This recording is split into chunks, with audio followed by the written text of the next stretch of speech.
Jumbo Scampi for limited. All for a price that will make you. How the hell am I supposed to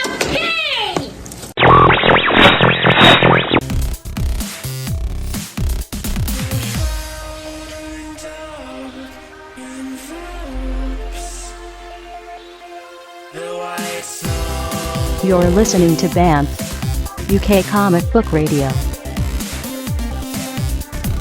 Hello everybody and welcome to BAMF Comic Book Radio, the show where we talk about comics, movies and other interesting stuff. I am your host, Lucas. With me today we have Nev, say hello.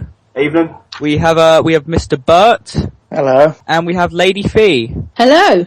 So let's kick things off. What have we all been doing this week? Lots of comics, lots of films. Comics, film, news, that kind of thing. Okie doke. Well, then I suppose we will start with the news. What's the hot topic this week there, Nevs?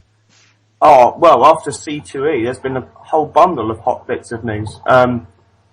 I don't even know where to start. Most of my news has been dominated by Dark Horse walking into C2E and saying, do you know what, we're going to own this. And they did. Sadly, this is being recorded after Dark Horse giving away 53 comics as a celebration of their being online for 2 years. But they've also just picked up Dynamite as part of their digital output. So basically, if you're a fan of Vampirella or The Boys or anything Dynamite put out, you can now pick it up via Dark Horse Digital. There's a bundle of things that they've done, and I'll be dropping them in and out of the show as is appropriate. Loads of other stuff came out of C2 as well. C2E2 this week. Few sort of big Marvel bits and pieces, including the news that X Factor, Peter David's X Factor, is coming to an end, which is something I'm really sad about. It's one of my favourite series, so I'll be really sad to see that end. But hopefully it will be a good ending, something that will befit the series, I hope. And what else? Also, Paul Cornell announced a big Wolverine storyline that's coming up. I don't know if you guys saw this. This is Wolverine Killable, where something's going to happen, and apparently, finally, Wolverine will be killable. Yay! Didn't that already happen in Deadpool? But It did already happen in Deadpool. That was my first thought when I heard this bit of news was, Deadpool lost his healing factor in Daniel Way's last arc. So, so it'll be different. It'll be interesting to see if how this is different to that. Plus, there's also the problem that he will most probably get his healing factor back. Well, yeah, because that other than the claws, that kind of makes Wolverine. Yeah, I agree. But I trust Paul Cornell with this, I think. So we're looking forward to seeing where it's going. We shall see. I saw some of the Wolverine news yesterday because, as you might have seen, me and him were having a bit of a back and forth about it on Twitter.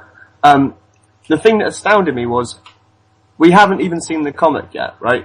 And people on certain website about comics were already being incredibly cynical about it before the comics were even solicited. Yeah. Do you know what I mean? It's I think it's going to be rubbish. Based on what? You've got nothing except a 2-paragraph news story that came out of a website. Exactly. Comic fans and their unerring optimism in the face of everything ever. You get this all the time. Every time there's an announcement, someone comes along and goes, "Oh, it's gonna be rubbish. God, I don't want to see it." Oh, yeah.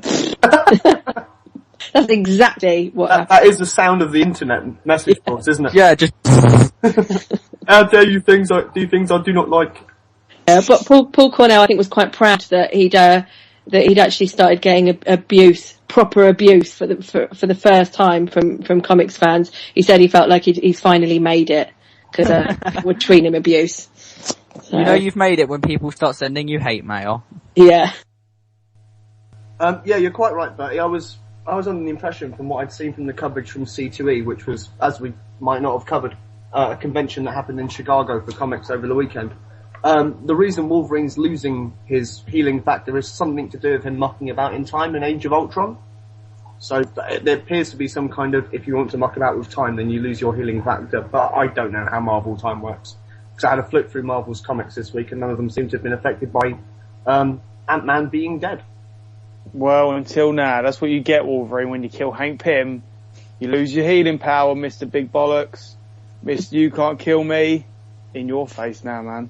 Yeah. Yeah, well, at least Ant-Man didn't go out like a punk, at least he didn't get, like, stabbed in the back or the face or anything, No, he got stabbed in the gut and then in the face. So, yeah, he didn't. Yeah. Shut up. Dickhead. Is that all the news, or are you two just going to insult each other? We can insult each other for a bit longer, but we'll do that later. There was something else, actually. I think you posted it the other day, Nebs, about Comics Alliance, the website. Oh, this is true. Yeah, I didn't know you guys knew about this. Okay, yeah, it's a very tragic thing. Some of the really good people in the UK comic scene, such as Tim Pilcher and Alan Cowsill. Tim is currently working on his book called Comic Book Babylon, which is about his time as a Vertigo editor in the UK. And Alan Cowsill is the guy who's edited things like Toxic and currently does things like the Marvel Fact Files or the Marvel figurines. And they ran a really good website called the Comics Alliance, which was a slightly less bombastic, a bit more humanistic website. And as of yesterday, they seem to have been pulled down. AOL are not supporting them anymore, and as far as I'm aware, as of today's news, they don't have a replacement website yet. Which is like a massive shame, because of all the comics websites, they were the ones who just seemed to be on the side of doing nice things. A couple of years back, they did an incredibly good anthology called Spirit of Hope, which was a benefit book for the Japanese tsunami. So yeah, it's a great shame to lose that news source, to be honest. I know those guys are incredibly talented, so they'll fall on their feet. There was a particular comic creator who I'm not going to mention by name because I don't want to give them the publicity, but they said something incredibly mean and snarky, and it was something like, "Oh, I guess the comics news site is gone now." I was like, yeah, you might know what you're talking about if you actually bother to read the website rather than just reading Twitter, mate, I did unsubscribe to his Twitter feed afterwards. So yeah, it was a bit of a sad thing compounded by people's complete insensitivity, really. Is there a reason why Comics Alliance got pulled down, or is it no longer up? They haven't said an official reason. Apparently AOL just didn't want to support them anymore. I suspect it might have had something to do with the fact they're quite, on the side of gay people. Okay. So yeah, that happened. Sad thing. But those guys are really talented, and they'll find something else to do very quickly, I imagine. They get snapped up somewhere else. I know, I've seen a couple of websites have already given them open offers to say, come write for us because you're great. There you go. Sorted. They should come write for us if they want. They ain't getting paid though. Okay, what else is newsworthy this week? Well, there was one thing I saw, again coming from the Chicago thing, which was that Dark Horse were talking about making their new product returnable. Now, I know some of you might not be aware of how comics work, but it's completely different to the rest of the magazine industry publishing model, which is all sale or return. Basically, if you go to WH Smith's or Barnes & Noble and you pick up a magazine, you'll notice there are other copies there, and after a certain amount of time, those copies are sent back to the distributors, right? How it works in comics is you go into previews and you order, hypothetically, 200 copies of Superior Spider-Man, and whatever you've ordered, you have to sell. And whatever is left after the new issue comes in, you have to keep and try and sell some way. So you might sell it on back issues, you might sell it on the cheap, but you don't have the option of returning them, which means from a retail point of view, you basically have to work out how many copies of this can I sell straight out. And if you're stuck with them, then you're stuck with them. And that's why quite a lot of shops order very conservatively with things that aren't big brand names, that aren't Marvel, DC, Dark Horse, IDW, etc., because you don't want to be wasting money on things that you don't know you can sell straight out of the window. So if Dark Horse are willing to say, well, we'll be willing to make these things returnable, it would make such a difference in what people like ourselves are actually willing to risk ordering. And it means things like the Massive or the Guild or Dollhouse or Creepy or Eerie or such like would get a better chance from our point of view, because we'd be willing to say, well, if we can shift more copies of this, then we'd be quite happy to order in more copies. But it is just a case of that 3-week window before the next issue comes out is a huge deal. So if this is where comics want to go, If Dark Horse are willing to take that first step, I'd be ecstatic to see them do that.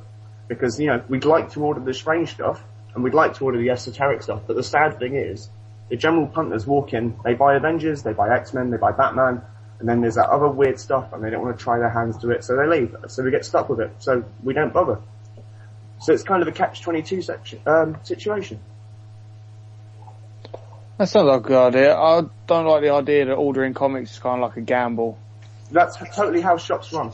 That's how shops have run since the direct market was introduced in the late 70s, And I'm glad that they're making ways of not changing it, but at least something in place that isn't the norm, because the norm doesn't really work, to be honest. Well, the smaller books are full, man. After this week's news breakout, this is probably the only good thing I'm going to say about DC all week, is when they did the New 52 franchise, they made most of the titles returnable. So all the copies of Superman 1 up to issue 6, for example, you ordered, they were all fully returnable. And once that was done, they then posted a list to retailers saying, here are all the books we've put out in the last year, and here's quite a healthy chunk of that, which are equally returnable for full credit. Which Marvel didn't do. When they did the Marvel Now franchise, they were just like, order these and hope. So that's literally the only nice thing I have to say about DC this week, is that they went out on a limb with the 52 thing. And, the product might be incredibly bad, but they made it a lot easier for retailers to take a chance on things, and perhaps they needed to. Well, I wouldn't go so far as to say incredibly bad. That's because you don't work behind the counter of a comic shop, Lucas. Hawk and Dove was incredibly bad. Savage Hawkman was incredibly bad. I think basically anything Liefeld touched was incredibly bad.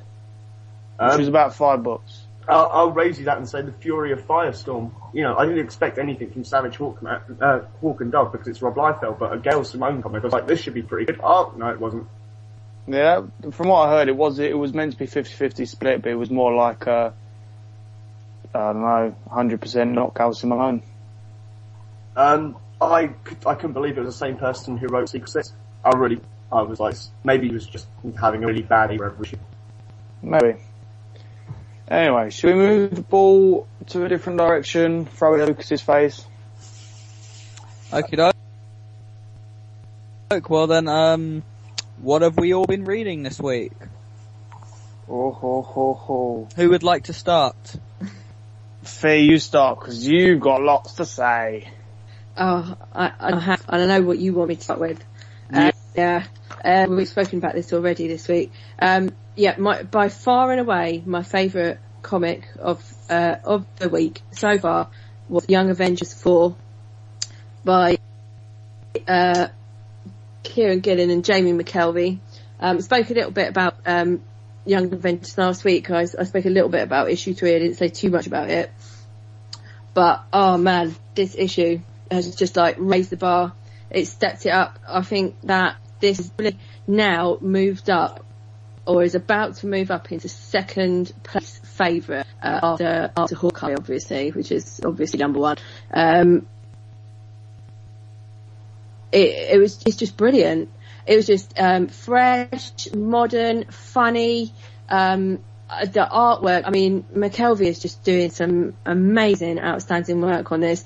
There's been anybody who's been following Twitter or any of the comic sites or anything this week will have seen that double page spread that everybody keeps talking about, which is I think it's pages 2 and 3, where we see Nova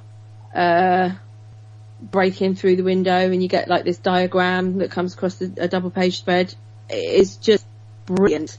It's just so well done. But by far and away, my favourite page from the entire comic is Nova standing with his back, the rest of them holding his 2 guns and saying, "Come with me if you want to be awesome." And that page, for me, pretty much sums up the entire comic. Come with Gillen and McKelvey if you want to be awesome. Don't miss it. This comic is amazing. I love this issue. Yeah. This issue was the best issue so far. I've spoken about Young Avengers before and the creative team, and also it's not just Gillen and McKelvey, and McKelvey. It's also Mark Norton on backgrounds and Wilson on colours, which all sort of brings it all round into a nice little package. I just want to quickly say my favourite page is a scene where Captain America and Thor are just chilling out in the living room while chaos goes around in the background and they don't care. Because they're mind controlled. And also, I'm about to call him Lucas then because he reminds me a bit like Lucas, is Kid Loki just sodding off in the middle of this big, enormous fight almost. He just sods off. See you later, guys. This book is brilliant. There's humour, there's action, there's everything balanced into one. You're right for it. It's up there for Hawkeye. Okay, it really is because of what they're doing with visually, like this double page spread. It's weird to describe. It's like a kind of health and safety notice almost, and it's got little keys and you just read it, see it. And the panel layouts, they're not traditional panel layouts. I love the angularness of it. I love the filmness of it. It's kind of like a film, but not a film. I don't know how to describe this issue, but it's brilliant. This whole run, only 4 issues in, and I'm already saying the whole run is awesome. Yeah, I'm just gonna leave it there because Fee said it all for me. Yeah, it was the balls. We didn't say how amazing America Chavez is. Oh, Miss America Chavez. I said this last week. I'm going to say it again, right? Because Kate Bishop is in there. Kate Bishop is awesome, but America Chavez is just, she's amazing. She's such a great female character, and that is another reason why this book is brilliant, because it has got not one, two amazing kick-ass female superhero characters. It's brilliant. I must confess, I haven't read it yet, but I do obviously follow on the Kelby Twitter. Did I see a thing where they were saying a lot of what they'd done with that page spread from Young Avengers was Kieran basically being a massive fan of Acme Novelty Library by Chris? Yes. Because I don't think we say nothing about Fantagraphics and drawn and quarterly books, but if that comic leads to people becoming aware of Acme Novelty Library, then I'm all for it, because that's a book that has tried so much in terms of changing how formats and layouts and the actual design of comics work. So I'll give it a shot just because I'm quite a big Chris Ware fan nowadays. So good on them for ripping off the good stuff in the nicest way possible. Yeah, it's balls. I'm just looking at double page spread now, and it's got just the humour of it. I love a book that's fun. I can read a seriously gritty, thinky book, but this is just something you can sit down. It's fun. It makes you laugh. There's a whole scene where, in the middle of shooting loads of people and squashing them and making them explode, he changes the record on the DJ booth and then backflips off of it onto someone else. Where else do you get that? And it even superheroes, isn't it? It even says where is it? Young Hearts Run Free. That is the record he changes. So they even put the music on there. I love this book. I really don't want to see this stop for a long while, unless they're going to give me something even more awesomer. Awesomer, it's a new word. Yeah, really, really good. I loved it. Probably the only Avengers book I'm not weirdly confused by at the moment. That's going to take me on to the next thing quickly that I was just going to mention, the next one that I read this week, which is Avengers 10, right? Have you guys read this one yet? I have. Right. The problem I'm having with this is kind of like, right, I'm kind of enjoying the ride, but like you, Ben, I'm a little bit confused, but that's okay. I don't mind being confused as long as I know that things are going somewhere and everything's all going to come together in the end. But my problem with this is it just doesn't feel like an Avengers book. It just doesn't. And I can't, I just feel like I'm reading something else all the time. And, it's like Hickman's taking us on an interesting journey, definitely, but it just doesn't feel like an Avengers book to me. And whilst I did enjoy this issue more than the last couple, because the series started off okay for me. I was enjoying it. Then I was a little bit like, where is this going? And then I felt it got back on track a little bit. Now I'm sort of wobbling again. But it just, yeah, I'm not sure about it. What did you think? I'm in a similar sort of boat. I don't know what's going on, and I've read many books in the past that I have no idea what's going on, and I'm still stuck with them. But I've got the feeling that all this big idea thinking that Hickman's throwing at us is all just the epilogue to the Infinity series coming this summer. I saw a poster of it, and it had the ex-Nihilus guy on there from this series. And I have a feeling that everything we're piecing together and learning in these books, which is really confusing stuff, is all going to lead to Infinity. And I agree what you mean. I see what you mean by it doesn't feel like an Avengers book. You could have this book take place anywhere. These could be brand new characters. And like, it doesn't need to be Captain America on the team. There's nothing saying that it needs to be Captain America or Wolverine showing up, which I don't even know why he showed up. And I want to know where the new Universal guys came and went. They're gone. Where'd they come from? Where'd they go? There's just, I don't know. Although next issue, all the ninjas are showing up. You know, Black Widow and Spider-Woman and that karate guy. Can't remember his name. Shang-Chi. I was really scared of saying someone else from Mortal Kombat or something. I wasn't sure. So yeah, Shang-Chi. That's going to be fun, kind of, maybe. Yeah, this is big ideas, and when you read something that doesn't take itself too serious, like Young Avengers, and then you read this, it's a big old jump. Big old jump. I'm happy. I'm enjoying the more fun books like Hawkeye and Avengers and stuff than I am, and Young Avengers than I am Avengers and New Avengers, and yeah, you know. At the moment, the ones that sit high on like my to-read list are like FF and Journey into Mystery, Hawkeye, Young Avengers. They're just fun books. They're taking you on a story, taking you somewhere. Not too serious, not too hard on you. But this is, there's something about a system and multi-universes, and we'll get there. I think when we get there, we can look back and say, now I understand what Harry Potter Hulk was talking about. And because Bruce Banner looks like Harry Potter in this, by the way, guys. He looks like Daniel Radcliffe. We'll look back and we'll be like, I know what that Canadian lady was saying. I know why he shot himself in the face. We don't now, but we will. There was a really cool scene where you get to see the Hulk transform into Maestro Hulk from the olden days. Anyone remember that? Oh, Future Imperfect, do I? Yes. Oh, there's really just a really small panel. It's really nice. I actually think, I don't know if you noticed the art. This is Mike Deodato, not like I've seen Mike Deodato. It looks like every person that has been on this book is trying to look like each other. It's weird. The person that started it, I can't remember the guy's name.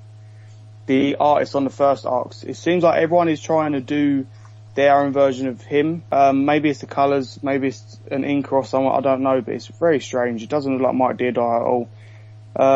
But yeah, maybe a bonus. I'm mixed on Mike Deodato. This is good stuff. I don't mind seeing this stuff. The older stuff, like there was some stuff in Secret Avengers where like Norman Osborn looked like Tommy Lee Jones. Tommy Lee Jones, yeah. That was weird. It was weird because I was seeing like I was like, that ain't Agent K from Men in Black. He should be evil. What's going on? But yeah, it's still fun. I'll still say read it, but maybe I'm not reading New Avengers, so maybe I should be reading New Avengers alongside it. Yeah, well, I think so, because I'm starting to get the impression that these two are going to end up being inextricably linked somehow. Yeah. So yeah. From the very beginning, we was given the impression that you don't have to read both. You can read them separate and they tell their own story. But if you read both, you get a payoff. Yeah. But I feel like it's the other way around, that if you can read them separate and there's something there, but if you read them both, then that's how it should be read. Yeah, I'm from this week with Avengers 10 and New Avengers 5, was it this week? Yeah. I definitely would say that that's the case, yeah.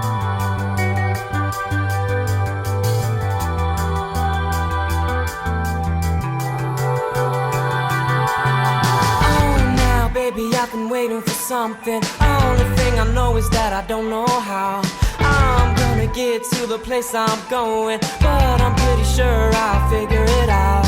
Oh, now this will get a little crazy. There's no reason that I should doubt.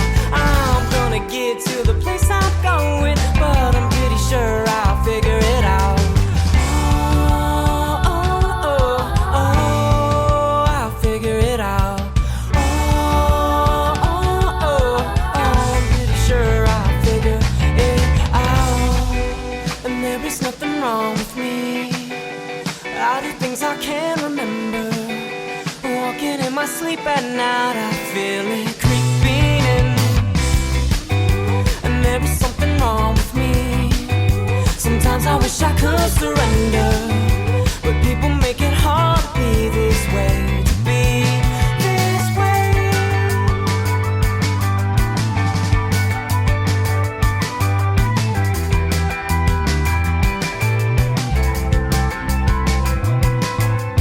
Oh, now, baby, I can feel it coming. All I ever wanted was to keep it sound. Any place you find me, I'll just keep on running, but I'm pretty sure I'll figure it out. Oh, now this will get a little crazy. There's no reason that I should doubt. I'm gonna get to the place I'm going, but I'm pretty sure I'll figure it out.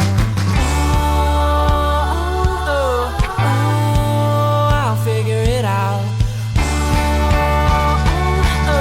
I'm pretty sure I'll figure it out. And there is nothing wrong with me. I do things I can't remember. Walking in my sleep at night, I feel it creeping in. And there is something wrong with me.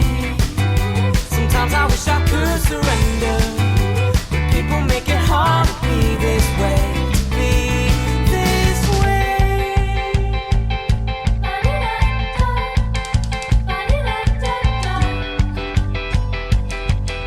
Thought I told you once before that all I want is thought I told you once before that all I want is thought I told you once before that all I want is thought I told you once before, you know. And there is nothing wrong with me. I do things I don't know if you guys are reading Mevs or Lucas anything from the Avengers line to help us. Help us, man. I've got to be honest with you. I tried New Avengers and Objectiveless Avengers. I went, you know, I don't care. I just reading Uncanny Avengers. It's ridiculous. Daniel Acuna's knocking it out of the park with each issue that he does. And I don't know what the Apocalypse Twins want yet, but it's great finding out. The rest just seems to be all chatting for a dime, but with added, oh look, cosmic stuff in the future. Yeah. This will make sense in 6 months' time, but I don't want to know in 6 months' time. I just want to pick up a comic and enjoy it off the peg. Much like leads in subtly. My two favourite comics of this week. One of them, right? I don't think anyone else has ever done this before. I'm going to say nice things about a comic that hasn't even been published yet. I'll get to that.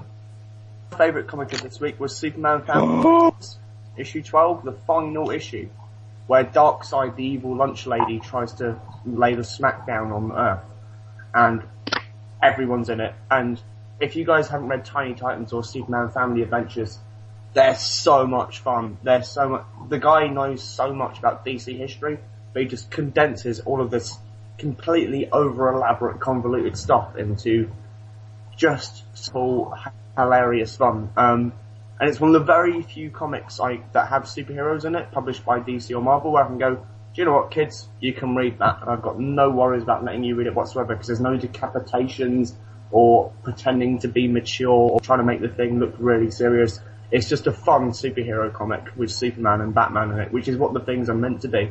However, it's the final issue, and it's a big, like, oh man, it's over, and that's incredibly sad. But bounced really well off the fact that Dark Horse announced at C2E that they're doing an itty bitty Hellboy book by exactly the same team. And it's just like, oh look, here we are, same team but doing Hellboy.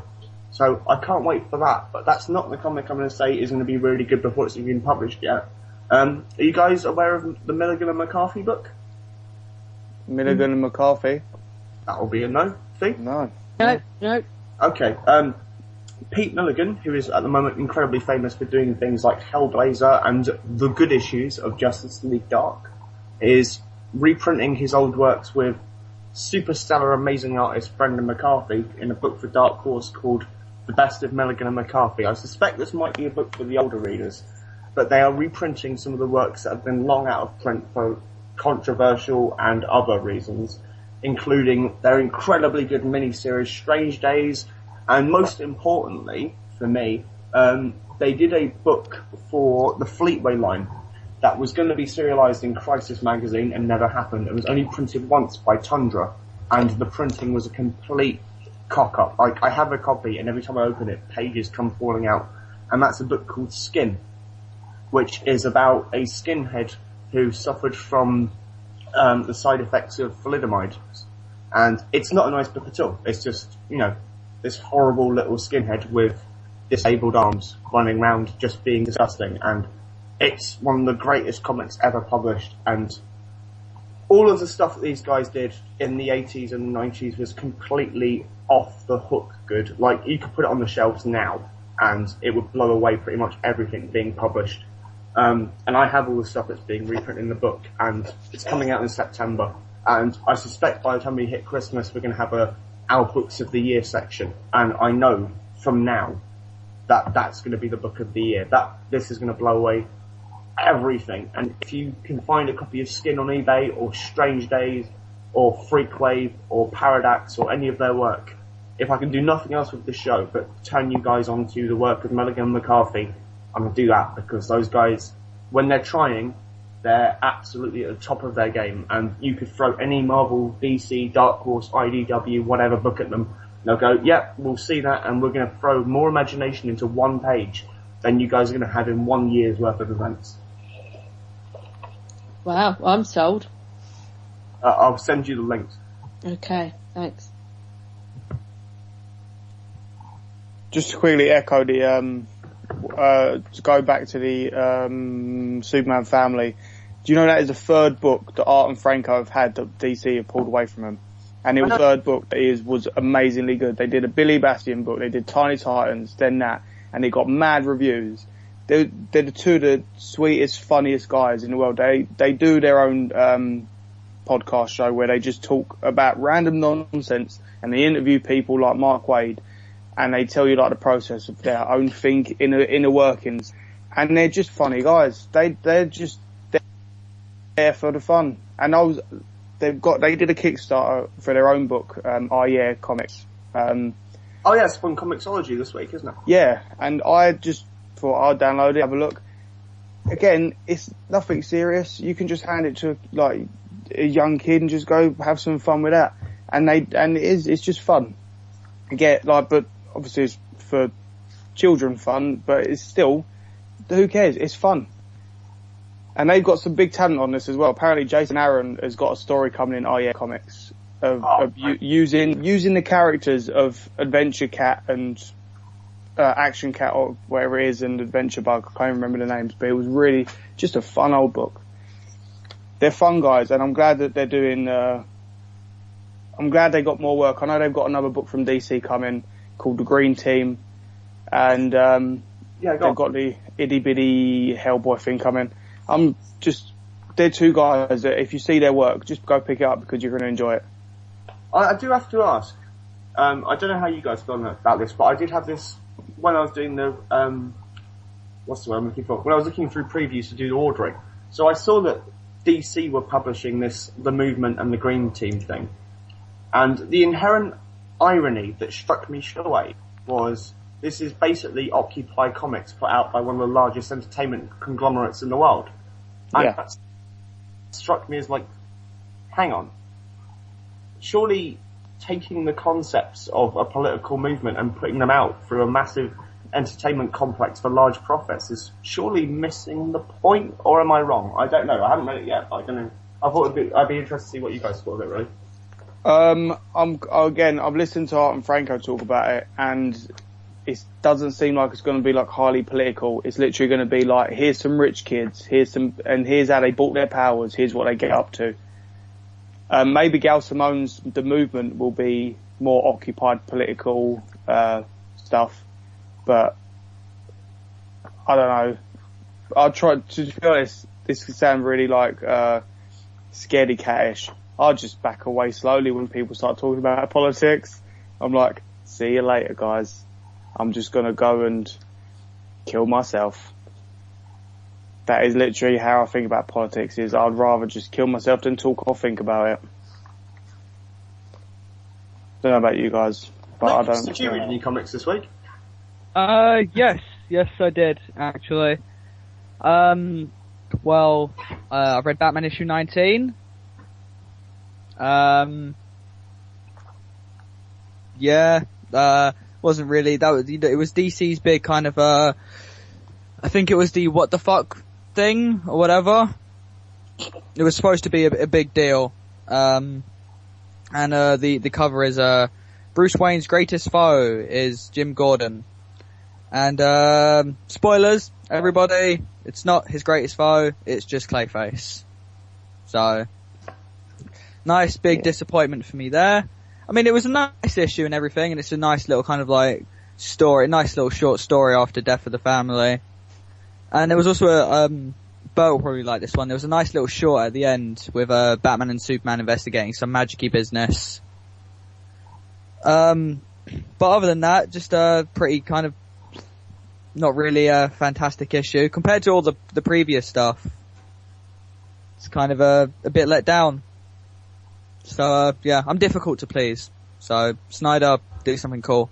This is just it's the ebb and flows of comics, man. They go on a high and then they come back down and they go back up again. Yeah. But other than that, I read a whole bunch of the new 52 Green Lantern stuff. I read Red Lanterns issues 1 to 12, Green Lantern New Guardians issues 1 to 12, and Green Lantern issues 1 to 12. So, Red Lantern, I'd rather not read it again. It's just a lot of pictures of Atrocitus and blood. And it's not really interesting. I'm an angry man, and I do angry things.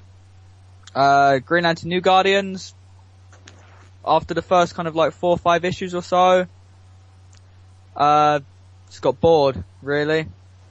I'm feeling very negative at the moment, so. But, other than that, Green Lantern, which is, Jeff Johns, was, actually really good. Actually, has anybody else read that before I kind of, start talking? None of the new 52 stuff. Okay, well, to those of you who don't know, it's basically Sinestro's a Green Lantern again. So he's a good guy for unknown reasons that become apparent as the comic progresses. And is basically Sinestro makes Hal Jordan his bitch, kills off the Sinestro Corps, and they're rocking around trying to stop the Guardians from basically unleashing space apocalypse. You know, kind of like it's the end of the world. And I've come to the conclusion after hitting issue 12 that I don't want to read any more Green Lantern when Jeff Johns leaves.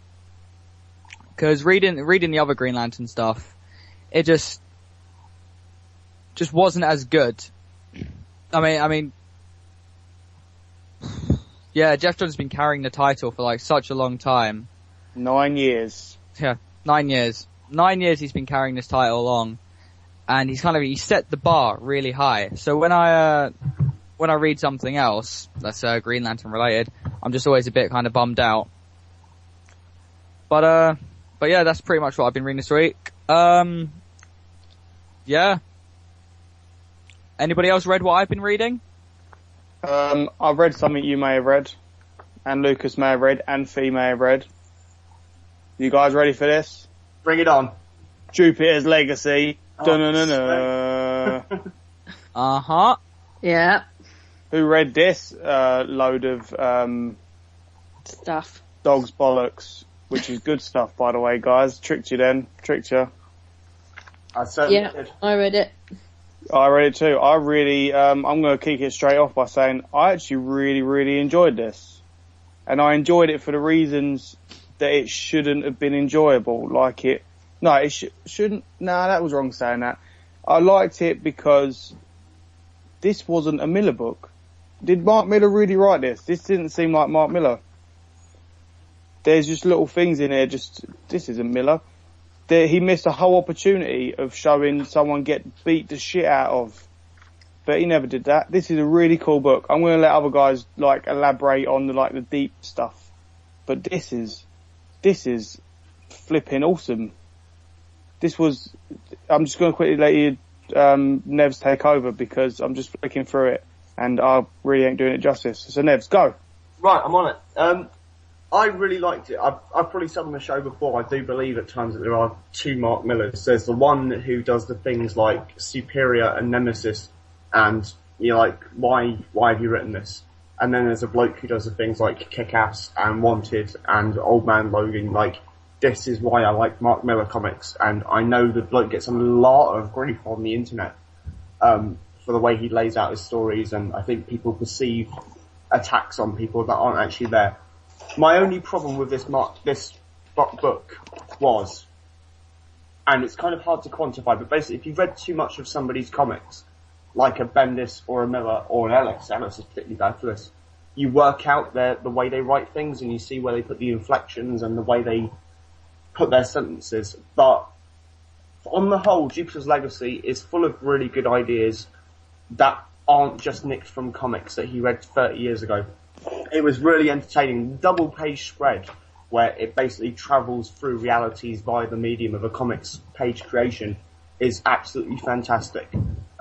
Obviously, we can't talk about this without talking about Frank Quitely's probably the greatest working comics penciler in comics at the moment. But I'm not going to get too much into the story. I think that's the other guy's thing, because as a retailer perspective, what I really liked about Jupiter's Legacy, and I know it was an issue for the other guys, but from my point of view, I was really happy that as of me checking in on Comixology before we started recording tonight, it's not up on Comixology, which is one of the main banes for physical comic shops at the moment, which is, there's a really hot comic, it's about to come out. What we need now, more than ever at this point in comic shop history, is a shop where you actually have a comic where you have to come into the shop and buy it. You can't just wake up, crack open your laptop, download it on Comixology. We need those kind of comics that have that kind of tentpole appeal that people are going to go, do you know what, I'll get out of my house and I will come and buy it, rather than just click buy, download. And for me, for Mark to do that, and to say, here's this big thing, I'm going to hype the crap out of it all over the internet, and if you want it, you have to go into a comic shop and buy it, that was a massive deal in terms of just being beneficial to the comic shop community of the world, because I'm not judging anyone for this, because I do this myself. It's Wednesday, New Comic Day, Comixology's there. You just go, Superior Spider-Man, Uncanny Avengers, Daredevil, Adventures of Rocket Raccoon and Ambush Bug, and you hit download, and that's fine, and that's great. But in terms of shops staying alive, we need more companies to say, do you know what, Comixology can have it a few weeks after the physical shops can get it. So I was so happy that he did that. And I ended up buying some copies from my friends who were like, I couldn't download it. So, do you know what? I thought it was a pretty good Mark Miller comic, but in terms of the politics of actually putting a comic in a shop before the internet gets it, good man, Mark. Fee, what did you think? I completely agree with everything that you said.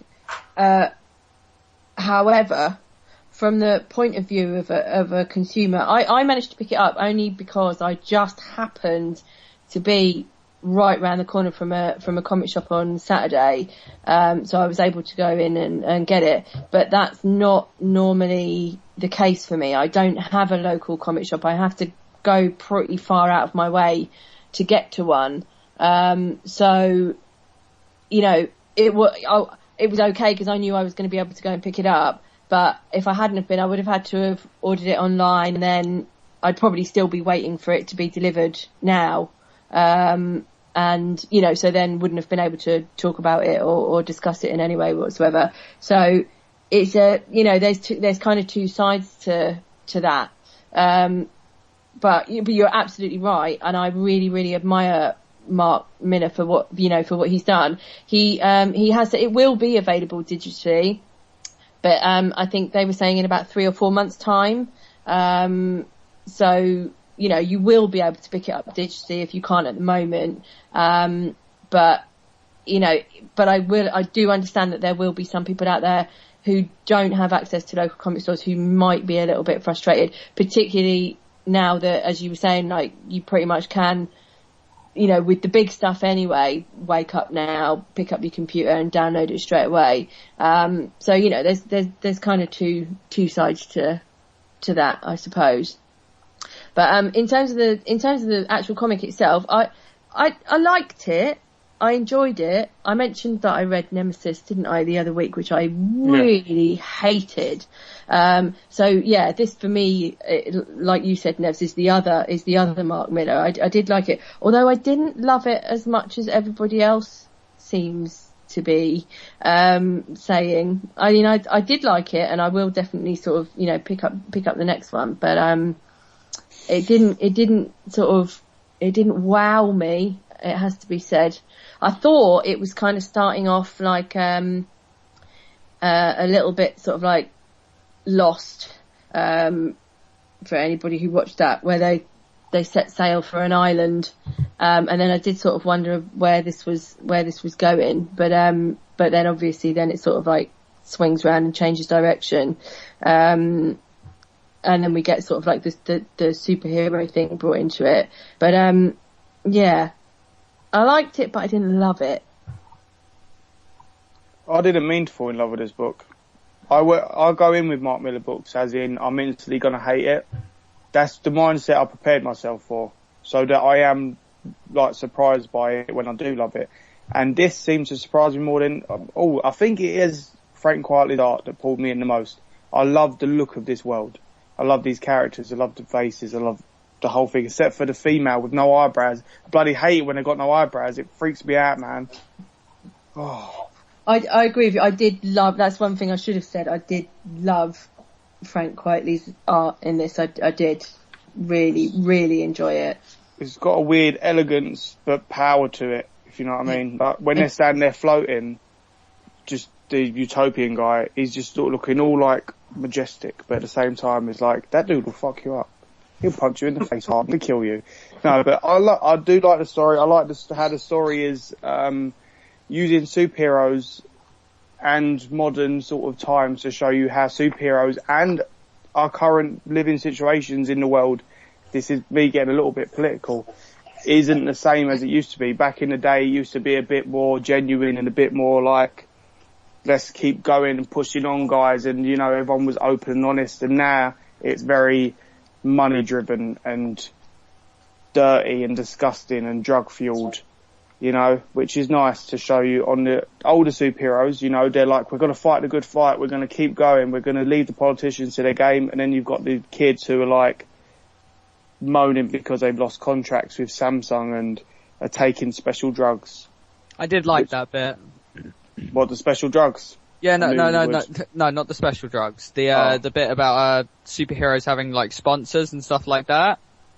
I just thought that was a really nice touch. Yeah, I love that kind of real world feel, because think about it, if you was a superhero, Nokia and bloody Apple and all that would be knocking on your door, going, "Hey man, put this logo on you, please." Oh, hang on. Wasn't that all covered in like Booster Gold about 7 years ago? Yeah, I know. I said this to Dan the other day. This has been done before, but not in this subtle way where it's just a conversation or two. Booster Gold is like literally in your face. Hey, look, all these sponsors, I'm like a motorcar racer. Whereas this is, it's just not, I don't know. I think it's more the art that's brought me in. And that was another one that was thrown up onto me. Yeah, Mystery Men the movie as well. It's been done lots, especially in the early 2000s, but this just seems to, I don't know, it seems to be fitting for the times that you'd have these spoiled, bratish, douchebag knobheads and their fathers and mothers Anyway, I loved it. And Frank Wiley does not do enough artwork on any book ever. Just saying. I actually heard someone complain that they don't like Frank Wiley can't draw faces. And Dan told me this complaint. It sort of stunned me to silence. Like, how can you say he doesn't draw faces? Alright, hang on. I understand that argument. I remember seeing that cover from New X-Men of Emma Frost, where everyone went, oh my god, she's wearing the white corset, but the face does look like it's made of soup. Yes! I know the one that you're talking about. Face of soup. That's what I'm saying. I'm going to Google face of soup in a minute. I'll be surprised if that's the first what you find. Listeners, please do not Google face of soup. We don't know what we're doing. I'm doing it. But surely this would prove everyone that says he can't draw faces wrong. Like the detail on their face, they're real faces, they're pretty faces, and it's just people covered with soup and really wrinkly people. Okay. Dear Frank, I do really like you. I'm sorry that we've now associated soup with your face drawing. No, I'm not. I'm not associating soup with his face. I'm genuinely saying that I think with Frank Wiley, I will go anywhere he goes. Right, that sounded weird. I'll follow his work. If he wants to do artwork for Cup of Soup, I will start buying Cup of Soup. Yeah. Well, that escalated quickly. Let's move on.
Right, guys. No. Let's move on to something, guys. Because some came out this week that we all want to talk about, right? Oh, and yeah.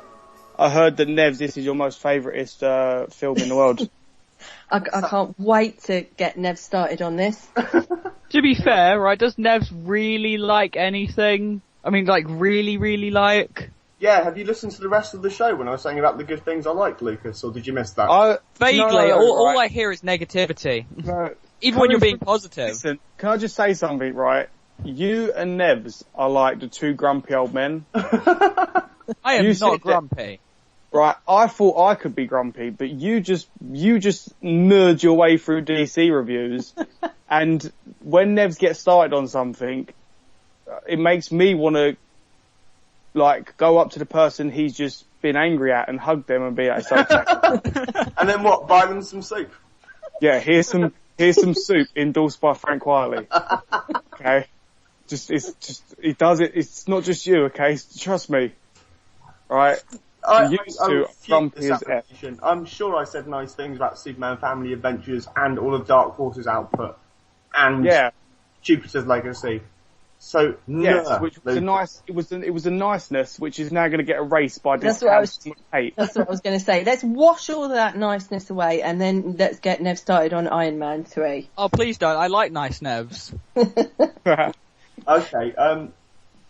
Now, can we start off with the good, and then come in and counteract us with the bad? Let's start off with the good. Well, would you like to start? Just to quickly bear in mind, I've read what happens in the film. I'm going to see it tomorrow. So, like I said, I'm not 100% on the details, but I still know the general gist of things.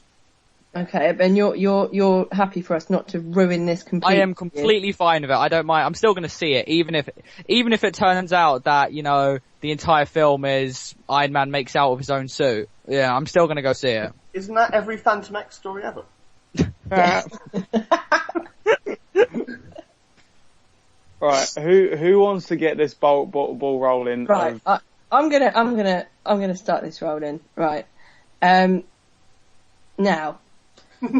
Okay, let's begin. No, so I went to see it on Thursday, the day it came out. So before we carry on, obviously this review is gonna have spoilers. Okay, so if you haven't seen it, like I say every time, turn it off, go down cinema, watch the film, and then come back and listen to this, right? Or just go watch Lords of Salem, because that's a good film. Yeah, ignore Nevs, pause the podcast, go and watch the film, come back, right? I don't want to spoil things. I'm going to spoil things for Lucas, but that's his. It's fine. It's like I want the spoilers. Went into this. I want you to hurt me with spoilers. But right, okay, it's good. Okay, it's good. It isn't, for me, it's not as good as the first Iron Man film. Obviously compared to Iron Man 2, it's genius. It's I really did enjoy it. It's very funny. For me, it's definitely the funniest one of the three, I thought. And I largely enjoyed it. Other than the end, which I really didn't like at all, which I may come on to a bit more in a bit. I thought it was really well paced. I think the action was great. Robert Downey Jr., if you ever think that he can't actually get better as Tony Stark, for me in this film he does. I actually read a review where somebody said it was almost like he's kind of like phoning in his performance, but they actually meant that as a compliment rather than a criticism. It's like he's just so comfortable in the role now that he just slips straight into it, and he just is Tony Stark immediately, It's a very, very good film. Everybody who's in it does a really good job. Even Gwyneth Paltrow, who's quite annoying. I find her genuinely quite annoying. She's okay. She's got a bit more to do in this film. In fact, everybody's got a little bit more to do in this film with the supporting characters. There are a couple of things that I'm not quite happy about, but I'm going to pass over to Bertie first, and then I'll maybe come back to one or two of those. But what did you think, Bertie? Alright. I'm going to quickly say that I am easily entertained. I am a big child. You can put something like Transformers on in front of me, and I'll sit there and say, oh, this is a fun film. Oh. It's fun. You've got the shooting, you've got the robots, it's fun. Okay? So, when now I'm going to quickly go into this. I love this movie, but not because it's anything like Transformers. I'm going to quickly say, I actually like it as much as the first one. As much as the first one. It was smarter than number 2. Number 2 did silly jokes for no reason. It got silly. Number 2 had a really awful ending fight scene. And the ending fight scene was so over and done with and quick, which compared to number whips 3... one person, then whips another person, then they cross the beams, but they was told not to because of Ghostbusters, but they did it anyway. Shut up, Lucas, I'm speaking. So, anyway, that's the end of Lucas's part of the show. I will see you guys later. and then, I'm gonna start again. This film was brilliant, okay? Number 1 was good. Number 1 was smart and funny and fast paced and a really nice setup. But this feels like what number 2 should have been. It was big, it was personal, it was funny, it was action packed, and there was some things in there that was a little bit weird that maybe didn't need to be in there, but I loved it in there anyway. It was the Transformers effect of it didn't need to be there, I don't need to see that, but it entertained me. Okay, and I'm going to quickly say, I'm actually quite pleased they put Guy Pearce breathing fire. Right, okay. Two reasons why. One, because again, I'm easily entertained, and like I said, I enjoyed seeing giant robots punch each other in the face. And second of all, because it was in the books. I love when they do that. They just go, it was in the books, let's put it on the screen. And then they did it. Yeah. In Extremis, had the man breathing fire, getting shot and healing up, and they did it. And I've got to take my hat off to him. If I owned a hat, I'd say, well done. You actually just didn't care and you put it on. Do you want me to lend you my hat? Yeah, go on. You can lend me that hat. Yeah. You won't be getting it back. I quite like that hat. It does smell of my hair though, which is interesting. Ew. It depends what your hair smells like. It's surprisingly quite a hot night up in the north, so quite toasty, I imagine. Okay, I can actually remember why I was so angry at the film. So I've just looked at my Twitter account. That was the fire moment and got you, didn't it? No. Well, it was quite a bad night to start with, to be honest. So I must confess that quite a lot of things have gone wrong before I'd even gone to see Iron Man 3. And I had wanted to go see Lords of Salem, which is a good movie by Rob Zombie. And that didn't happen. I couldn't... I'll tell you what bugged me about it, right? One, it was less of telling a story, and it was more of a basically playing well done for getting this reference with the audience. And it's really horrible when you see that kind of thing. It's just like, do you get this? Yes, you do. Well done on recognising a thing that you've seen in the comic. And it was almost like a conversation of trolling between a movie and its audience to the point where everyone was just like, I've got that. Aren't you clever for getting that? And that's not telling a story. It was the same problem I had when Stephen Wacker took over Amazing Spider-Man after A Brand New Day happened, where all of these little jokes were being made about things that were happening at the time, but that stuff tends not to end well. It's the same problem I have with a lot of Mark Millar comics, where he's making jokes about mafia wars and MySpace, which were probably funny at the time, but don't really work now. And the other thing was, I recognised too many of the things that they were blatantly ripping off, where they've gone, that's quite a good idea for another medium. Like, there's a bit which is in midway through the movie with the superhero skydiving sequence, which is essentially ripped from a game called Saints Row the Third. And the final bit is essentially the ending of BioShock, the first one. And we can't talk about BioShock Infinite because you guys don't have time. But it was essentially a hodgepodge of references and a bunch of troll versus snark, but not very much of a story. And frankly, I missed going to the pub and catching Last Orders because I waited for the last 5 minutes. Because I thought there'd be something as awesome as Thanos that might have saved the movie. But no, it was just, here's Robert Downey Jr. thinking he's funnier than he actually is. So no, I didn't actually hate it. I was just I felt guilty about spending my money going to see a Jack Kirby creation at the cinema. And I suppose I was punished rightfully for giving money to Marvel for ripping off, the people who created their empire. Oh dear. Well, I enjoyed, there were loads of references, I thought, in this, like loads of little references and stuff for comic fans to pick up on, just from things sort of like down to AIM, down to Roxanne, obviously lots of stuff from Warren Ellis's Extremis arc and all sorts of things to pick up on. And I really enjoyed all of those things. But I always do when I go and see a Marvel movie. I like looking out for these little things. And I liked all of that. The one thing that I didn't like, which now, this is a spoiler. We've actually been fairly spoiler free up till now. This is a big spoiler. I suppose this is the big pivotal sort of like turning point of the film. Now, I guessed this quite a long time ago, and maybe that's why I didn't like it as much. But so we basically find out that Mandarin, played brilliantly by Ben Kingsley, who is terrific in the film, is actually a stooge used by Killian, Guy Pearce's character. So we don't actually get to see, Tony Stark's sort of like true nemesis, the Mandarin. We just see sort of like a puppet figure, and I didn't like that. I felt a little bit cheated by that. It's sort of not really what you've been waiting for. If you've been waiting to see Iron Man on the screen for years, you don't really want to see that. I wanted to see the proper Mandarin. Having said that, how they do it is very funny.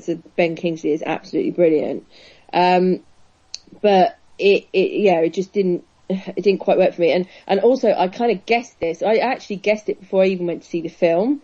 The reason being because when they announced Ben Kingsley was cast, quite a few people were a bit like, ooh, racial stereotypes might be a problem here. You've cast, British white guy as what ostensibly is a Chinese character. And I was thinking, how are they going to get away with this without being, racist? And I was thinking, unless it turns out that he isn't actually, properly going to be this character, and that's exactly sort of how it turns out to be. So yeah, it was funny, but kind of annoying. Sorry, go on, Faye. Yeah, no, go on. I was just going to say, I haven't got your Batman skills, so I was completely taken by surprise with that. Yeah. And I'm kind of torn on it, because I'm gutted that we don't get to see the Mandarin, that, powerful arch enemy of Tony Stark, and the potential that they could have gone through. But at the same time, I'm kind of impressed that they did that, because they set him up throughout the whole trailers, even in the films before, there was like hints at the 10 Rings and the Mandarin, and they set him up to be like the Joker, the Bane, this Moriarty.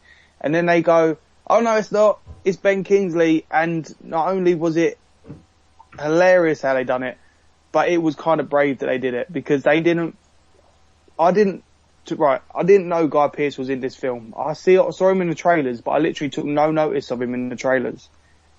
Like, when the name come up, Guy Pearce, I was like, what the fuck, where's he come from? And then I saw him, I was like, oh yeah, he's that guy, the blonde guy that is just before the Mandarin speech. I was so fixated on the Mandarin that when they did that, I was impressed they did. And I said to Lucas, imagine if they did that with Dark Knight Rises or Dark Knight, where they go, hey, that Heath Ledger Joker is actually an actor, and then just messed it all up. And I loved that whole thing. It was just so ridiculous. And Ben Kingsley, I nearly pissed myself laughing. He's brilliantly funny. Because of you guys, well, you guys went to see this in, you did, Bertie, anyway, didn't you? You actually went to see this in Croydon, right? No, I saw it in Beckenham. Oh, was it in Beckenham? So you were near enough to Croydon. So there is a joke about Croydon in this. Yeah, there is a joke when it all comes to light that Mandarin is an actor. Guy Pearce mentions that he's Ben-Hur or something. It was the Crown of Croydon, and then he goes wherever that is. Yeah, I only work in Croydon. But for 2 years, for 2 years, that Croydon, that weird, strange place has become my weird, strange place. So how dare they say wherever that is? I'll tell you where that is. It's just in between Surrey and London, you motherfuckers. Alright, go visit there. It's strange. Don't Croydon to people, have you gone mad? You'll never see them again. Don't go to Croydon. Just look at it from maps. Go Google Earth. Yeah, just Google it, and then you can see everything. Yeah. But no. Croydon's a lovely place, guys. You should definitely go on vacation there. But no, I kind of I feel the same way as Fee about the whole Mandarin thing. I was really looking forward to kind of like, you know, Iron Man vs. Mandarin. You know, he had his whole kind of big evil speeches, and I was like, yeah, this is gonna be so cool. And then I was like, plus the final fight scene, from what I've seen and read and stuff, once again kind of just nah. I love the final fight scene, because compared to the previous two films where it all ended very sharply and abruptly, this was big and epic, and it was like, yeah, this is what Iron Man can do. This is what he's going to do. I've thought of a positive thing. Yay. The Iron Patriot battle armor does look like the Iron Patriot battle armor. Yeah, it does. It does look like it's the thing it should look like. Yeah. Do you know what though, right? All the way through, that's something as well, right? All the way through the film, with the Iron Patriot. So you've got Rhodey, who's in the Iron Patriot armor, and it starts, and I was like, why? Why? This doesn't need to be happening. Like, he doesn't need to be Iron Patriot instead of War Machine. And for a long time throughout the film, that felt like it had no purpose whatsoever, until towards the end, and then it does have purpose. It kind of starts to make sense. But it was, at first I really did think that they just thought, God, that Iron Patriot suit from, you know, Norman Osborn. Avengers, wasn't it? From Dark Avengers, yeah. That was like, that looks really cool. Like, how can we get that into this film? And it felt like that largely all the way through. But as I said, then it does actually make sense towards the end. There is an actual reason for it. And I just want to mention as well, what I was saying earlier on about everybody else being really good in this film. James Badge Dale, who plays Eric Savin, who doesn't say a lot, but I thought he was bloody brilliant. I really like him. Anyway, if anybody has ever seen The Pacific, which is the sequel to The Brothers, if you haven't seen either of those, you should watch both of them. They're brilliant. He's in The Pacific, and he was fantastic in that. But yeah, he was really good in this. I enjoyed him a lot. I really enjoyed Don Cheadle, and I'm so glad he got a lot of screen time in this. I thought that I loved that they were just taking the piss out of the Iron Patriot and how ridiculous it kind of is. The whole name and the whole rebranding, and Don Cheadle, I don't think he gets enough limelight. Everything I've seen him in, he's been really, really bloody good. And this apart from his accent in Ocean's 11. Oh, don't! I'm ignoring that. I'm ignoring that weird accent. Let's move on from that. But he does a TV show called House of Lies, and there's comedy in that. And I've seen him do a lot of serious stuff, but he's really bloody good at the comedy. And there was some really brilliant scenes in this where he was stuck in the suit, but there was still some pretty funny scenes from pretty good acting for a man that spent half of his time in a suit. Yeah. Can I just say there's one bit as well though that I seem to be the only person that had a bit of a what the fuck moment, was there's a part where he steps out of the Iron Patriot suit and he's wearing jeans and a Fred Perry t-shirt. Yeah, I'm you're not the only one that thought that. I seriously, when he jumps out of the suit, I thought to myself, he was just in an underground bunker in Iraq in a suit, but underneath that suit he was wearing his casual day wear he just wore to the pub. Yeah. Where that doesn't gel. Yeah, it was weird. I don't know, I would probably just go boxers. You know, that'd be even weirder. I think. Well, there's a metal image to finish on. Jumping out, punching people in the face in my boxers. I quickly want to touch upon that. I loved it after the Avengers. This was a personal movie. People were saying that they wanted to see more personal movies involving each individual character to give a reason why they don't just go, let's phone the Hulk up, let's phone Captain America up. And it hit Tony. It went for Tony. Like, Happy, he got involved and he got injured in it. They went after Pepper. They went after Rhodey. They went after Tony. And I did love that. This seems to be the direction Marvel's going in, which makes me really happy for the other films. We already know that Captain America is going to be based on the Winter Soldier, so that's going to be a really it's going to be focused on Captain America, and I think Black Widow's going to be in it. Yeah, she is. There's been set pictures have just come out today, actually, with Johansson set. I'm going to have to check them out because she's my future wife that she doesn't know about yet. You missed me slagging her off on Twitter earlier on then. It's good. Good thing I missed that fee. But, yeah. And I saw the Thor Dark Worlds trailer. And again, that looks like it's going to be personal. Loki's going to be in it. Again, I'm loving Loki, but it's going to be... This is what we need now. We need individuals. It's going to be... This is their own story. This is their own trials and tribulations. And then in Avengers, it's... The band is back together. Let's fuck this shit up. And then I'm quite looking forward to Thor 2, only because Loki's in it. And I love that whole scene at the end of the trailer where Thor says, I want you to know that when you betray me, I will kill you. Yeah. And Loki's like, yeah, when do we start? Yeah. I'm loving these actors, man. Yeah, I had a couple of serious skill. Sorry, Faye. No, sorry, go on. I just had a couple of people say to me, "Oh, how can you have Loki in Thor 2 again?" And I'm like, no, you've got to understand, like, Loki just bounces around being Loki and just does what he does. He just, he's the god of mischief. Like, that's what he does. So he continually will cause mischief until the end of time.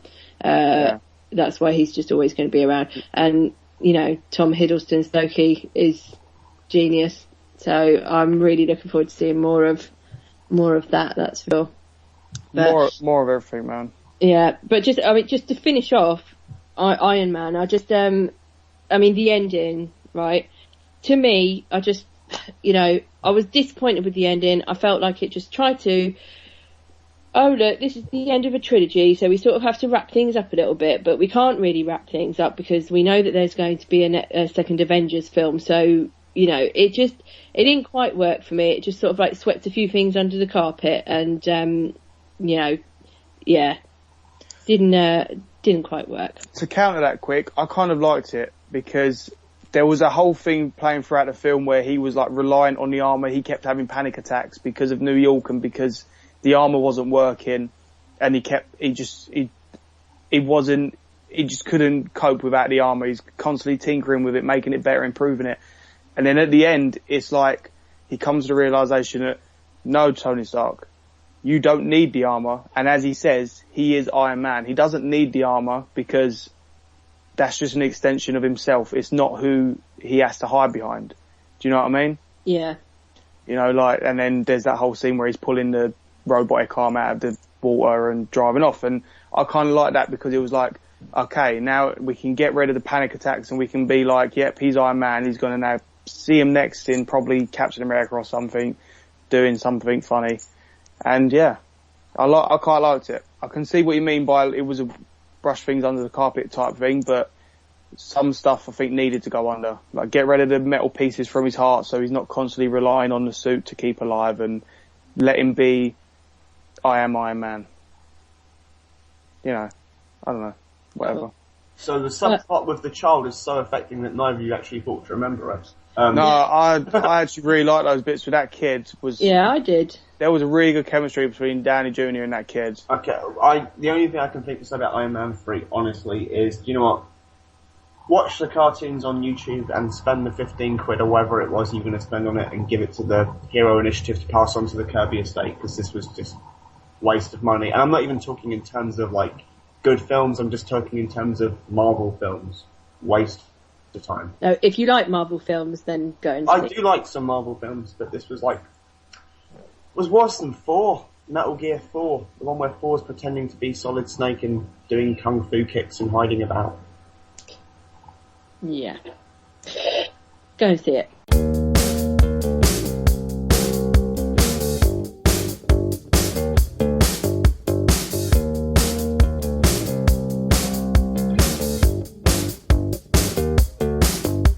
There's snowflakes falling down in my house while I'm hiding in my bed to find what's inside my dreams. And outside, the rain keeps running down. Oh, how could my place be colder than the streets?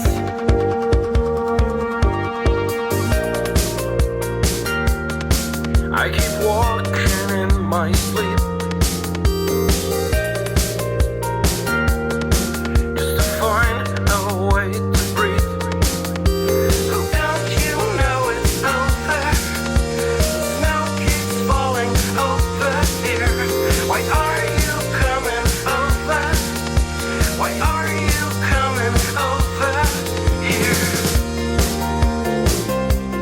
here we go. Now the snow was filled out the floor. We must get out, I'm freezing. Before we get dark in this building. We must get out, I'm freezing. We must get out, I'm freezing. I lost all the feeling in my feet. We must get out, I'm freezing. Let's get out somewhere else. Don't you know it's over? The snow keeps falling over here. Why are you coming over? Why are you coming over here? There's places they won't go, and places they won't show up. These places aren't cold, it won't be the same. And there's this small voice in my head that says, I won't go, I should start to dig until I reach the coldest part of my soul. And by the time I get there, my feet will be warm again when everyone is crying. I try to stay cold, but ice can break.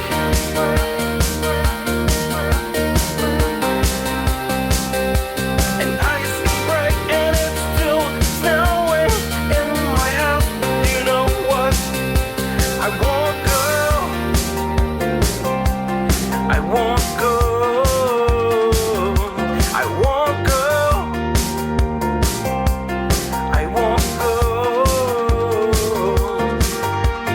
I think this legend wasn't meant to scare me as a kid. I think this legend wasn't meant to scare me as a kid. We shall leave Iron Man there for now. So shall we move on to questions for this week? I have some questions for you. Okay, let's start with... okay, this is a cool question. Last week we got asked what was the geekiest thing that we own. That was last week, wasn't it? Yeah. Yeah. So this week we have got, what is your big geek pride? Like, what is your proudest sort of geek moment, such as meeting a comic book creator or getting a letter printed or something like that?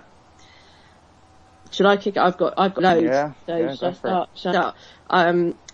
I've had a letter printed in Daredevil. Which issue? I can't remember which issue it is. I should know. I should have told you that. I should have looked it up first, shouldn't I, so that I could actually tell you. I can't remember. It's 500 and something. I'll have to look it up and tell you next week or something. But yeah, that's one thing. And as I showed Bertie this week, I am actually an Avenger. So if you look in the last volume of Avengers, not this volume, the volume before, they did this thing where you could like send your picture in and then they'd like print it, and then so you could say you were an Avenger, and I got printed, so I'm there. So I can kick all of your asses, basically. And then this week, I guess I'm just the one that's happened to me this week is pretty cool. I sent David Arja asked me to send him one of my I Love Hawkeye badges, which I sent him this week. So yeah, that's pretty cool. So they're mine. That's pretty cool stuff. I saw the picture, you showed me the picture of David Arja wearing a badge, and he actually tweeted it as well. He did.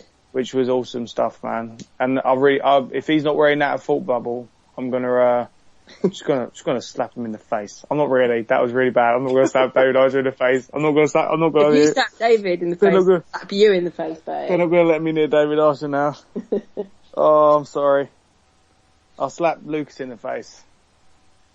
He's not there, so I think he's not there.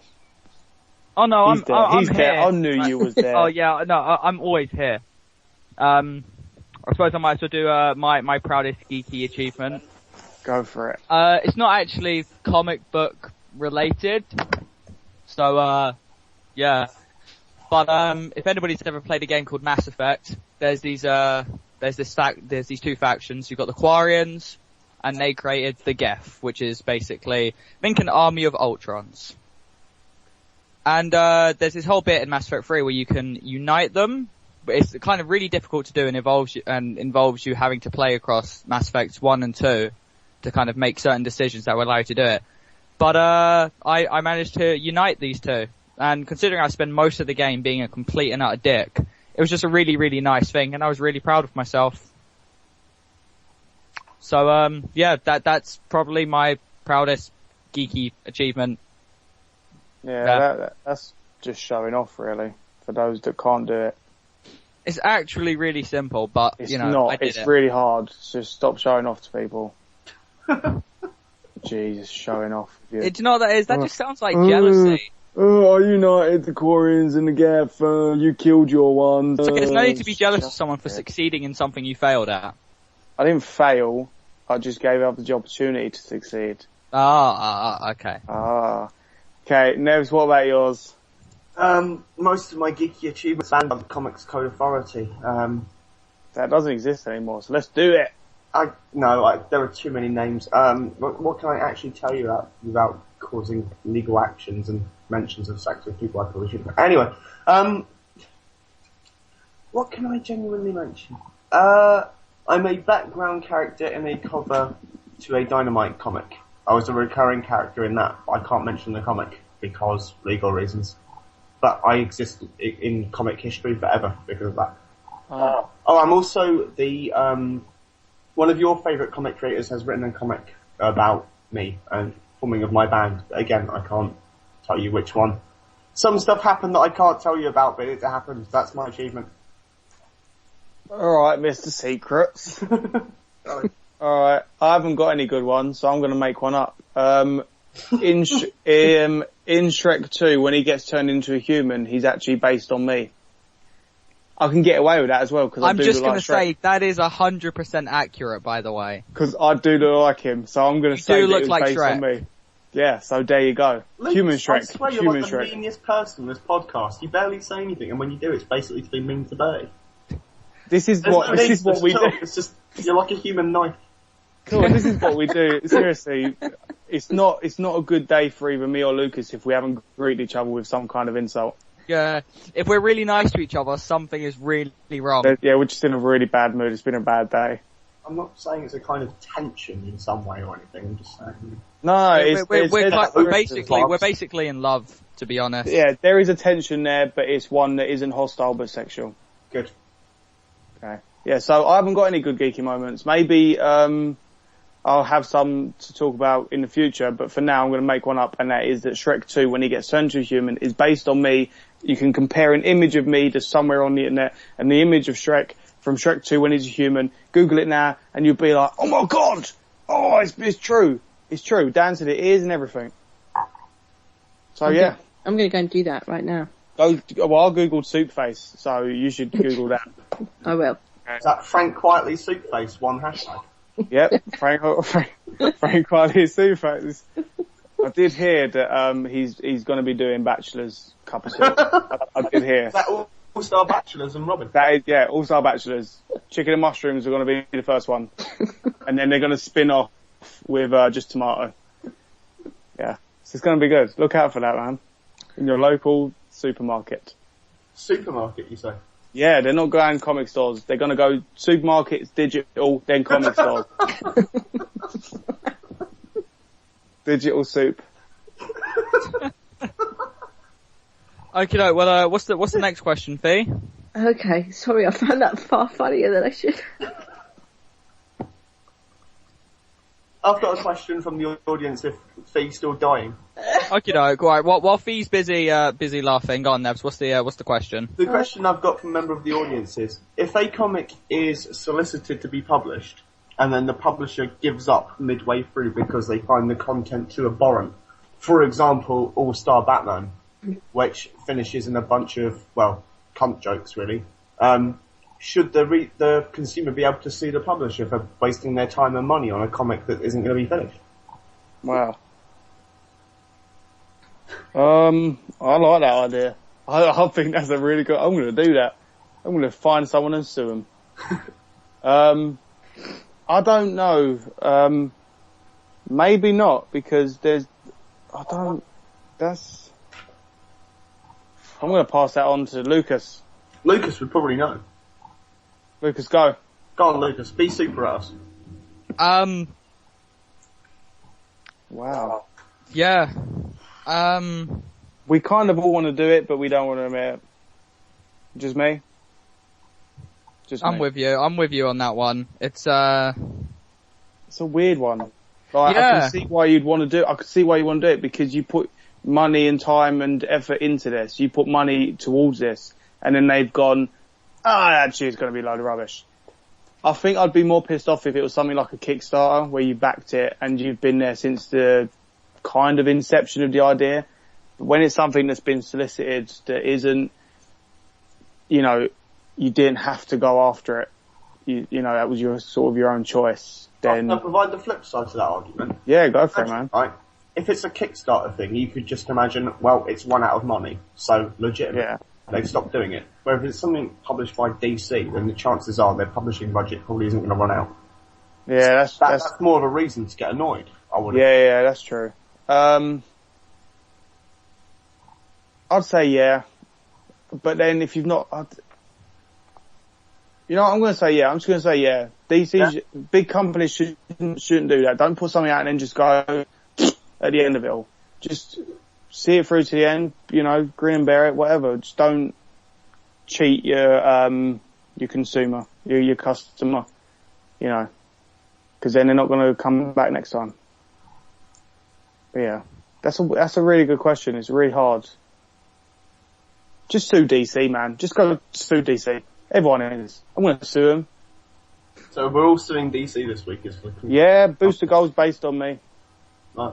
B, what do you reckon? Are you still snorting sleep out of your nose, or have you got an answer?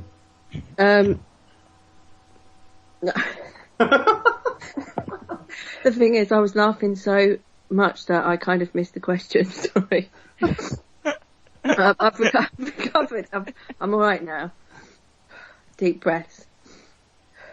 But yeah, so I can't answer that one, so I'll just ask another one instead. If everybody has given their answer to that one. Yeah, the answer is basically hard to say, but just sue DC. Okay. I'll just agree with Bertie. I agree with him about most things. Yay. Yeah. I found my Daredevil issue that I had a letter in, by the way, which is 506, if anybody wants to read it.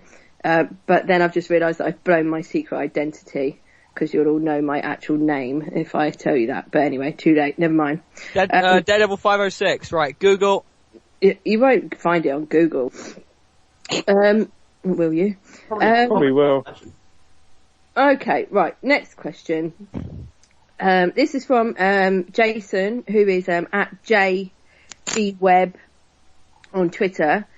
He says, if you could shut down any team in comics, which one would it be? Now, I don't know whether he means creative team or superhero team. I saw this question and thought the same thing. Take that question as you will. You can answer for both if you like. Right, if I had to shut down a superhero team, I'd say Power Pack, because they're dangerous and they need to be stopped. And if I had to say creative team, I would shut down the creative team of probably Brian Michael Bendis and Mike Deodato, because for crying out loud, guys, you don't always have to work together. Seriously, you don't always need to do the same books. Just saying. Jesus Christ. Anyway, you guys. Go on, Lucas. I guess you're stunned. Who would I shut down?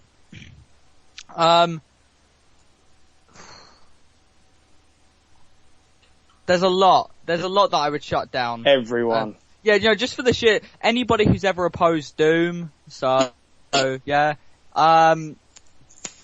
Anybody who isn't evil, I'll shut down all the good superhero teams, just because, I just like it when evil wins every once in a while.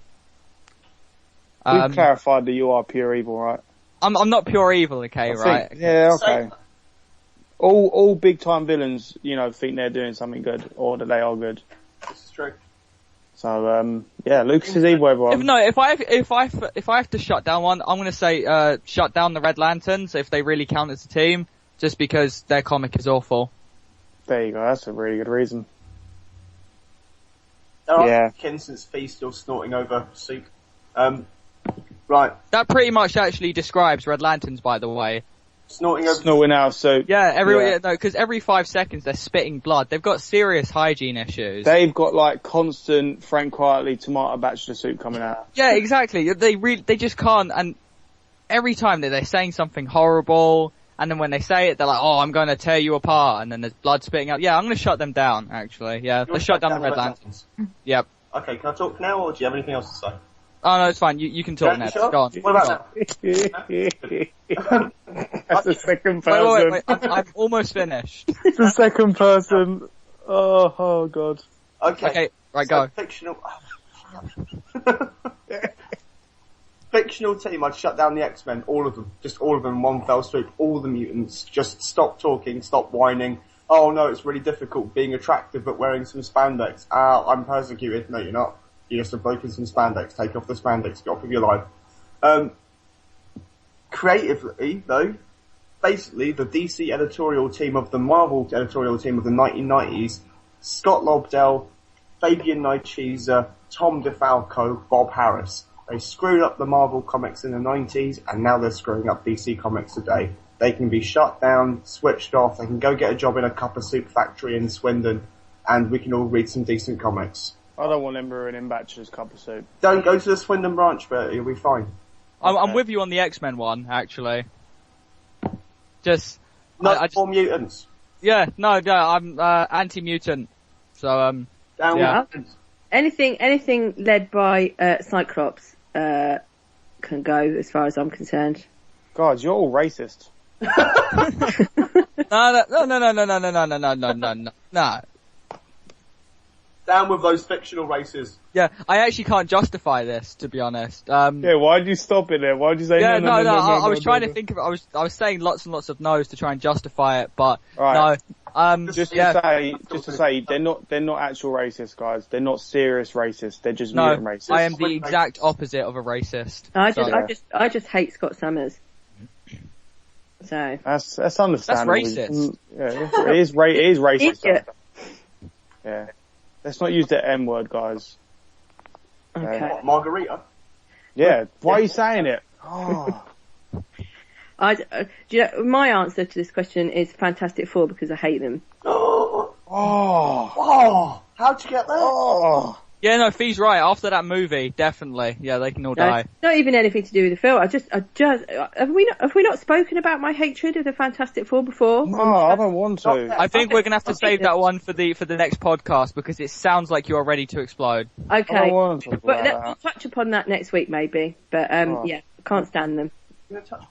Anyway, right. One more question, which is from Bellin P60M on Twitter. He says, is there a series that you miss that was cancelled before its time? He's given an example of a series called Slingers, which he says was a really great teen drama. It's not one I'm familiar with, but is there anything that was you think was cancelled before its time? I'm still thinking, so you guys go. Go on, Lucas. Still thinking. Oh, come on, Lucas. Come on, Lucas. We believe in you, mate. Just leave one question. Come on, mate. Stop thinking so much. You know it hurts your head. Just let it out. No one? My mind's going blank. I'm drawing blanks here. Okay, no, Slingers wasn't any good in the first place. I remember exactly what it was. It was a spin-off of the Identity Theft miniseries that was running in the Spider-Man comics, where they came up with 4 different costumes for Spider-Man, and then they gave these new characters these costumes, and it was rubbish. So no, it wasn't cancelled unnecessarily. It should have been published in the first place. However, I believe that Damage Control from Marvel, the story of the characters who fixed up all the damage that the Marvel characters were cool. breaking things, should have been an ongoing, written by the great Dwayne McDuffie and drawn by people like Carl Baker. Should have been an ongoing, never was. Had a 3-issue miniseries after World War Hulk. wasn't picked up. But that was things really like good. New Avengers, still published. Every X-Men comic, still published. How many chances does every single X character get to have an ongoing that fails? Still published. Where's the Damage Control ongoing? Never done. I would love to see a Damage Control TV show. Oh, you have no idea how much I would mark for that. I would literally kill Agent Coulson if that could happen. Wow. I've got one. Actually, maybe does this one count? I would love to see an ongoing Deadpool Max title. Maybe Deadpool Max. That one. Yeah, Deadpool Max. Okay, Deadpool Max. I wish that had kind of had a little bit longer to go. Yeah, because I kind of after reading that, I'm kind of just I'm upset. It's more of a want, maybe a need. I've got one. It is an Avengers book, but it wasn't really an Avengers book. It was Dan Slott's Mighty Avengers run. I could have carried that on through till today because I thought that was amazing. But it ended because of the whole Heroic Age revamp and the fact that Dan Slott can't write more than 2 books a month and Spider-Man is coming out like 3 times a month. Bring back She-Hulk by Dan Slott. Oh, yeah, that one as well. Yeah. Or Defenders. I love it. Bring back She-Hulk. No, old school Defenders, but there's one, it was a mini-series, I wish it had carried on, called The Last Defenders, and it had She-Hulk in. And basically anything with She-Hulk in. I just want She-Hulk. I've got...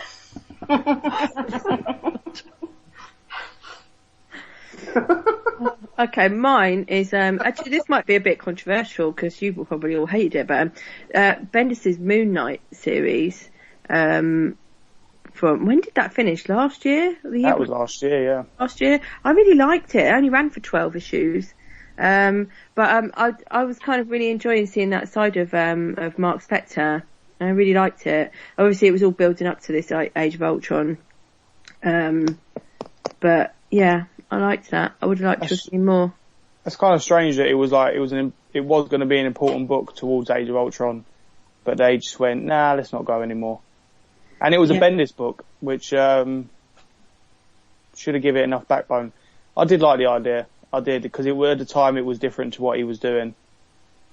It wasn't the Avengers that he was writing. Yeah, and it was quite different from the other stuff that he was doing at the time. But yeah, I just kind of I quite like Moon Knight as a character. So I was enjoying seeing him sort of like in with Secret Avengers and stuff at the time. But it was nice to sort of then be reading a little bit more about him. But yeah. I always think he's one of the characters though. You always, with the big publishers, especially Marvel, you will get characters that do come and go in and out of their series. She-Hulk's one of them, Moon Knight's one of them, Silver Surfer will come and go into his own series, Doctor Strange. So it's always a matter of time before someone just comes up with an idea. Sometimes it sticks, sometimes it don't. It's just a matter of writer at the right time, right place. I wouldn't mind seeing, another Moon Knight series. I do like the character Moon Knight. I think he's way better than that Batman who rips him off all the time. Go on, Lucas. Take the bait. Take the bait, Lucas. Please just stop listening to you now. Yeah, look, he's going into such a rage. He's just like having a seizure. Like, yeah, no, I'm fuming. You'll believe a man can cry. Yeah. How's Ant-Man? Or Hank Pym or whatever. That dude who got stabbed who nobody cares about. He's dead but coming back with his own ongoing. He'll come back anyway. He's got his own ongoing coming, dude. Come on. I think we're out of questions, aren't we? Yes, we are, and I believe it's time to wrap it up. I'm going to go cry about Batman, so... I'm going to cry about Damage Control. I'm going to go watch Iron Man again for the giant rabbit boobs. I'm probably going to go cry about Frank Whiteley tomato soup, which I've already done once already. Right, let's wrap it up. And let's make Bachelor Soups by Frank Quitely a thing. All-Star Bachelor Soup, you say? Yeah, All-Star Bachelor Soup. Let's do this. In fact, let's name the episode Frank Quitely's All-Star Bachelor Soup. Right. I'm down. Cup of soup. It's cup of soup, remember? Okie doke. Let's do this. Okay, guys, we're all going to sign off, but before we go, just got to remind you that we are on Twitter, and you can tweet us at Radio Banff, and we're also on Facebook. Go like us pages, and we are all individually.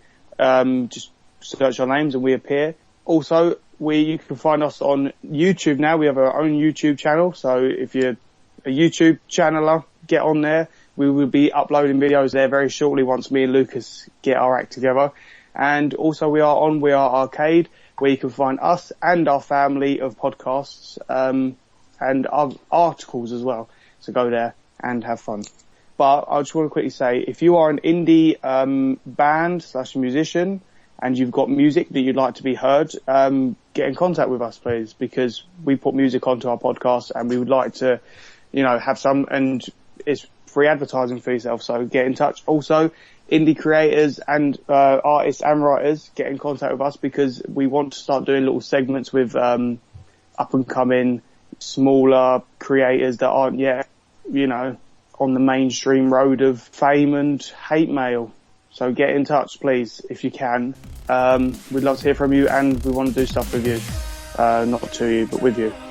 Giant rabbit boobs. Bye. Bye. Bye.